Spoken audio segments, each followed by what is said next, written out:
Yo, what up guys, Slow Mo Backslap here, slapping you with another video. And yeah, look, this may be a bit shocking that I'm doing a video about Nintendo, but Nintendo finally did something that caught my attention. And what am I talking about? I'm talking about the fact that Bloomberg has come out with another report in regards to the next Nintendo Switch, which has been rumored or dubbed to be Nintendo Switch Pro. More than likely, that's not going to be the actual name Nintendo goes with. It'll be something completely off the wall and different like they normally do, but Switch Pro is what we're calling it right now. The Switch Pro, according to Bloomberg, is going to use a new NVIDIA chip that supports DLSS to reduce 4K visuals in the games for the Nintendo Switch. And more than likely, from previous reports, this will only happen in docked mode for the 4K visuals. The DLSS may work in handheld mode, but probably wouldn't produce that level of visuals. That said, this is interesting to me, because one of my issues with Nintendo's current platform is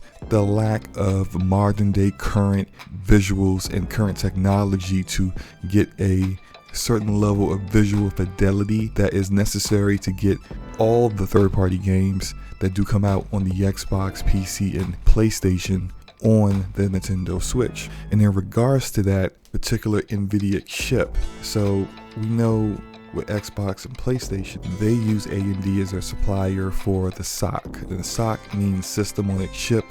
It's the APU. It's a combined CPU and GPU all in one chip. And AMD supplies that for Xbox and PlayStation. Nintendo, on the other hand, uses NVIDIA. And NVIDIA has their own line of systems on a chip called the Tegra chip. Now, the current Tegra chip inside of the current Nintendo Switch is fairly old. It's using the Tegra X1, which is for the first iteration of the Nintendo Switch. It was the T210 model, and the current one has the T214 model. Not much of an upgrade. The GPU is Maxwell based. It's not great at battery consumption, just not really good for modern day gaming, period. Now, considering that this SoC is supposed to be capable of DLSS, and if you look at the discrete GPU line that NVIDIA does, the only architecture generations that are capable of DLSS are Ampere and Turing.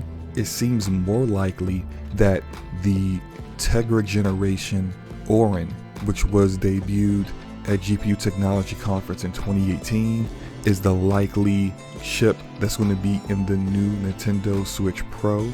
But considering how Nintendo opted to not take the more powerful Tegra chip before, I think they want to keep costs down, at least for themselves. For us, they don't care, but they want to keep costs down for themselves, and I think they will rather go with Xavier, which is Volta based, but we'll just have to see. Regardless of all the technical talk, it's good to know that you could potentially have a Nintendo Switch that will be capable of displaying current gen games with some level of visual fidelity and higher frame rates that would be comparable to the current consoles on the market. But what do you guys think about this? What do you guys think about this Nintendo Switch Pro details? Let me know in the comment section below.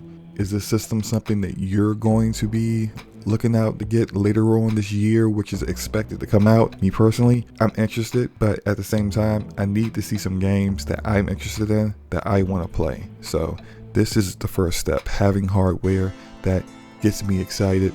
The next part is delivering a game that suits my needs and that I can't get anywhere else but on the Nintendo platform. So if you guys are like me, let me know in the comment section below. Hit the like button if you liked the video, hit the dislike button if you didn't, it's all good, and hit the subscribe button if you want to see more content like this in the future. Peace.